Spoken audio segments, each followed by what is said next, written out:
नमस्कार साथियों, मैं केवल कृष्ण घोड़ेला आज आपको शिक्षण विधियों में आगमन विधि के बारे में जानकारी दूंगा। साथियों, एक आपसे निवेदन है कि आप कोई भी मेरे शिक्षण विधियों का वीडियो देखें तो पहले उस विधि का व्यवहारिक रूप से अपने बुक में से या किसी गाइड में से उसका अध्ययन करें। उसके बाद में अगर आप वीडियो 2 या 3 बार देख लेते हो तो आपके यह शिक्षण विधि पूर्ण रूप से स्थायी हो जाएगी और कभी भी आप नहीं भूलोगे।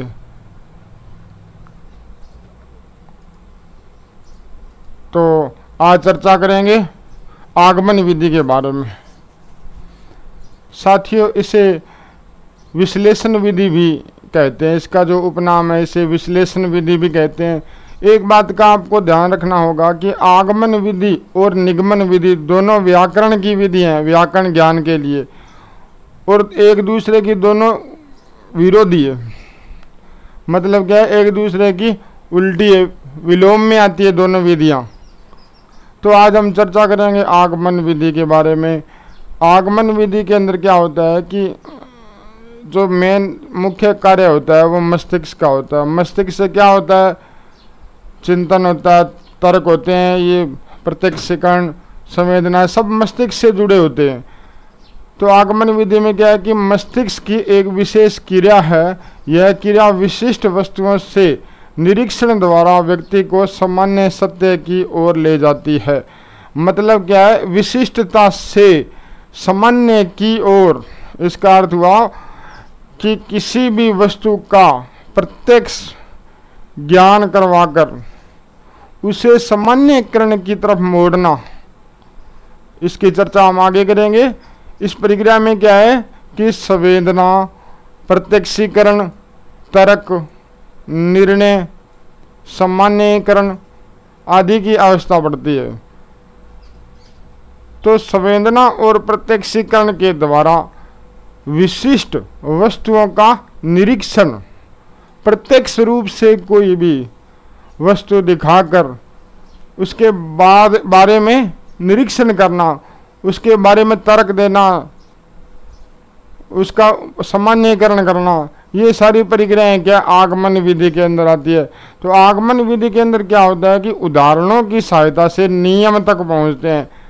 उदाहरणों की सहायता से नियम, जैसे कि उदाहरण सबसे पहले किसी हमें अगर संज्ञा का ज्ञान करवाना है, अब सिंपल भाषा में समझते हैं तो हम सबसे पहले क्या है, जैसे मोहन, कुर्सी, आम, ये शब्द बोलेंगे और बालकों को बताएंगे उदाहरणों के द्वारा।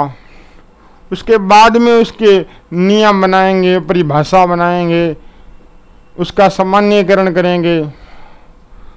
तो जो इसके आगमन विधि के चरण है इसे हम देखते हैं। सबसे पहले उदाहरण दिए जाते हैं, उसके बाद में निरीक्षण होता है, मतलब तुलना करना, जो उदाहरण दिए गए हैं उनकी तुलना करना। उसके बाद में क्या सामान्यकरण, जिसका दूसरा अर्थ है नियमीकरण या परिभाषा। सिंपल भाषा में परिभाषा, ये उदाहरण दिए गए, इनका निरीक्षण करते हुए, तुलनात्मक रूप से निरीक्षण करते हुए इनका सामान्यकरण का मतलब उनकी परिभाषा को परिभाषित करना। और चौथा चरण है जो इसका परीक्षण। तो जो अध्यापक द्वारा उदाहरण दिए गए बालकों को संज्ञा के बारे में, उसके अलावा बालक समय क्या है कि अन्य उदाहरणों को नियम की पुष्टि करते हैं, अन्य उदाहरणों से पुष्टि करते हैं, उसी को कहते हैं परीक्षण। तो आगमन विधि के अंदर मुख्यतः परीक्षा में प्रश्न ये पूछे जाते हैं कि आगमन विधि में क्या होता है, शिक्षण किस प्रकार होता है, मूर्त से अमूर्त, विशेष से सामान्य, स्थूल से सूक्ष्म, इस प्रकार के प्रश्न ज़्यादातर बनते हैं। तो इसके लिए मैंने एक छोटी सी ट्रिक बनाई है। उसमें ये ध्यान रखना कि आगमन विधि में ये ट्रिक काम करेगी और इसी ट्रिक को अगर उल्टा कर देंगे तो वो निगमन में काम करेगी। जैसे मैंने ये यहाँ पे एक ट्रिक बनाई है, इसे आप अपने नोटबुक में नोट कर लीजिए। ये ट्रिक है मूवी स्थल का प्रत्यक्ष दृश्य। मूवी का मतलब जो पिक्चर होती है ना, तो मूवी स्थल का प्रत्यक्ष दृश्य, इतना याद रखना है आपको। अब आपको पता है कि प्रत्यक्ष तो होता है आगमन में, तो अब आपको ये ट्रिक भी आसानी से याद हो जाएगी कि मूवी स्थल का प्रत्यक्ष दृश्य, मुंह से क्या बनेगा, मूर्त से अमूर्त की ओर, पहला अक्षर मूर्त मुंह से, इसी प्रकार वी से विशेष से सामान्य की ओर, इसी प्रकार स्थल से स्थूल बन गया और सूक्ष्म की ओर। स्थूल, अब आप जानते हो कि स्थूल का मतलब ये होता है कि बड़े रूप, बड़ा रूप किसी चीज का होता है उसे स्थूल कहते हैं, और उस बड़े रूप से सूक्ष्म की ओर मतलब क्या है कि छोटे रूप की ओर। और जो प्रत्यक्ष दृश्य है प्रत्यक्ष से अप्रत्यक्ष की ओर, या अप्रत्यक्ष का मतलब प्रमाण की ओर। मतलब लास्ट में जब ये परीक्षण करते हैं ना तो अपने परिभाषा बना के उसकी संज्ञा की, तो हम क्या एक नियम बना लेते हैं उसका, तो क्या है कि वो प्रमाण होता है, नियम ही क्या प्रमाण कहलाता है। उसके बाद में इस विधि की हम विधि जो विशेषताएं हैं उनके बारे में जानेंगे। यह शिक्षण की एक मनोवैज्ञानिक विधि है। मनोवैज्ञानिक का मतलब क्या है कि ये बाल केंद्रित है, मतलब क्या है कि मनोविज्ञान पर आधारित विधि है। उदाहरण दिए जाते हैं सरल भाषा में, जैसे संज्ञा का गान कराना, तो मैंने आपको बताया कि जैसे कुर्सी है, आम है, घर है, मोहन है, राम है, सीता, इनके बारे में हम क्या है मनोविज्ञान वैज्ञानिक तरीके से बच्चों को उदाहरण द्वारा समझाएंगे। मेन इस विधि का मुख्य जो उद्देश्य है वो उदाहरण की सहायता से शिक्षण कार्य करवाना। यह विधि नंबर 2 देखते हैं, यह विधि बालकों को अभ्यास और समय प्रयास करने का अवसर देती है। तो अब क्या है कि अभ्यास और समय प्रयास करने का अवसर कैसे देती है, जैसे बालकों को उदाहरण बता दिए हमने संज्ञा के, तो वो बालक क्या करते हैं अभ्यास करते हैं उसका, और समय प्रयास करते हैं कि इसका नियम किस प्रकार बनेगा, परिभाषा कैसे बनेगी, खुद बनाएंगे, सोचेंगे, तर्क करेंगे, चिंतन करेंगे, तो बालकों का क्या मानसिक विकास होगा। यह विधि क्या स्थूल से सूक्ष्म की ओर, अभी आपको ऊपर मैंने बताया मूर्त से अमूर्त की ओर। मूर्त का मतलब जो सामने कोई भी वस्तु है उसे मूर्त रूप में लाकर उसके अमूर्त रूप की तरफ जाना।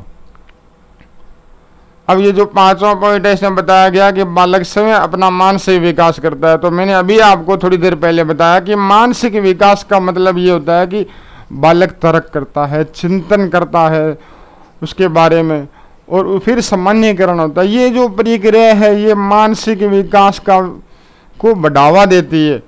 तो यह क्या है कि 6 नंबर जो विशेषता है इसकी विधि जो बालक की खोज और अन्वेषण के अनेक अवसर प्रदान करती है। मतलब बालक उदाहरणों द्वारा उसके जो नियम बनाता है, परिभाषा बनाता है, अपने आप खोजता है, अन्वेषण करता है। अब जो मुख्य क्या है इसका लक्ष्य व्याकरण शिक्षण के लिए उपयोगी, और जो इसकी विशेषता ये है कि इससे जो प्राप्त ज्ञान है स्थायी होता है। अब आपको पता होगा कि कोई भी चीज़ अगर अपने प्रत्यक्ष रूप से किसी को समझा रहे हैं, प्रदर्शन करके मतलब स्पष्ट दिखाकर कोई वस्तु बता रहे हैं, तो उससे मिलने वाला ज्ञान क्या है कि स्थायी होता है।